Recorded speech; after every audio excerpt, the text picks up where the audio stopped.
C'est un coup de massue que M. Zelensky vient de recevoir derrière sa nuque. Ah oui, le chancelier allemand Olaf Scholz, lors d'un entretien à la télévision publique ZDF allemand, refuse catégoriquement l'adhésion de l'Ukraine à l'OTAN. Il dit « je refuse ». Non seulement je refuse que l'Ukraine entre dans l'OTAN, je refuse aussi de fournir à l'Ukraine mes missiles Taurus de longue portée. Il est important de se rendre compte qu'un pays en guerre ne peut absolument pas adhérer à l'OTAN. Là-dessus, nous sommes clairs. Nous avons défini les perspectives d'adhésion de l'Ukraine lors des sommets à Vilnius, à Washington et tout récemment aussi à Bruxelles. Là-dessus, il n'y a pas de désaccord entre les membres de l'OTAN. Waouh! Incroyable. Zelensky qui avait exposé cela dans son plan de victoire contre la Russie, je crois que le chancelier allemand a compris. C'est pour dire à M. Zelensky, nous pouvons te donner de l'argent, nous pouvons te donner des armes, nous pouvons te donner des tenues, des équipements militaires, nous pouvons te donner des obus d'immense. Mais nous n'accepterons jamais de faire la guerre à la Russie. Et d'ailleurs, Monsieur Olaf Scholz, le chancelier allemand, Olaf Scholz, le chancelier allemand, a dit à M. Biden que l'OTAN ne devrait pas devenir belligérant dans le conflit en Ukraine. Mais bon, moi je dis que l'OTAN est déjà, depuis le début, belligérant. C'est l'OTAN qui fait face. La seule chose qui manque est d'engager officiellement les militaires de l'OTAN, c'est-à-dire les militaires des différents pays de l'OTAN, face à la Russie. C'est d'utiliser les armes que l'OTAN a peur d'utiliser contre la Russie, à savoir les missiles de longue portée, à savoir les armes nucléaires, parce que c'est ce qui reste. Et Olaf Scholz, il n'a pas oublié l'histoire de l'Allemagne nazie contre la Russie. Il n'a pas oublié l'histoire d'Adolf Hitler contre l'armée rouge. Est-ce qu'on peut qualifier de peur?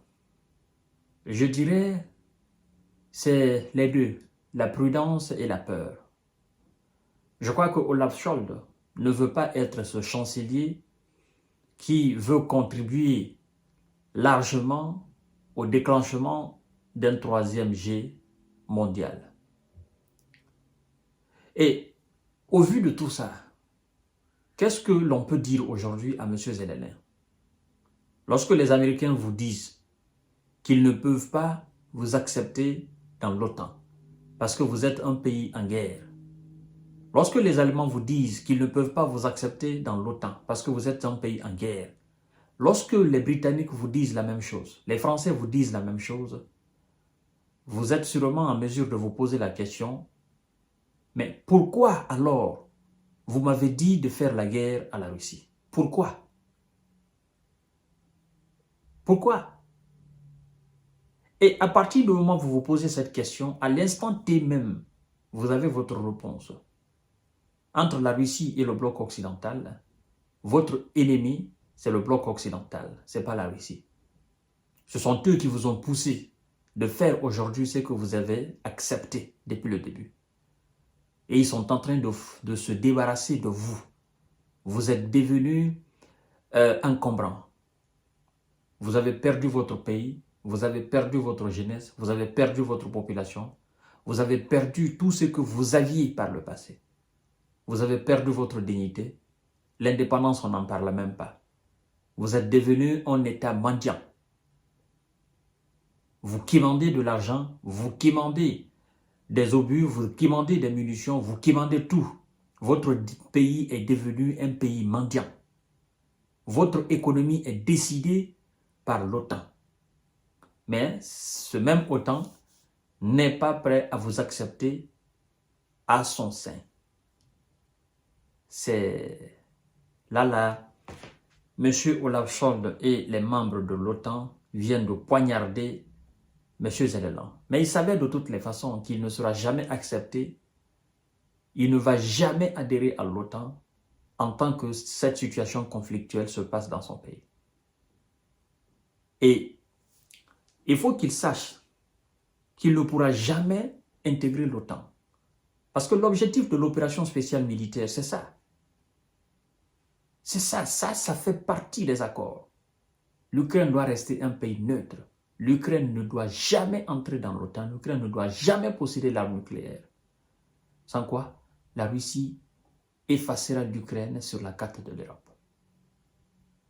Monsieur Zelensky, je crois que vous avez votre réponse. Elle est claire pour tout le monde entier. C'est le chancelier allemand Olaf Scholz qui vient de le dire à la télévision publique ZDF. Et là, vous êtes situé maintenant, vous savez maintenant votre sort. Ce qui vous attend, vous savez maintenant. Donc, c'est ça. C'est à vous de voir. Waouh, c'est bien dommage, mesdames et messieurs. Je vous donne rendez-vous tout à l'heure pour notre série d'informations décortiquage. Continuez à vous abonner et partagez la vidéo dans tous les groupes possibles. Il va lire l'heure. Il n'a pas dit qu'il est aveugle. Il n'a pas dit qu'il est sourd. Il va entendre. Il va lire l'heure.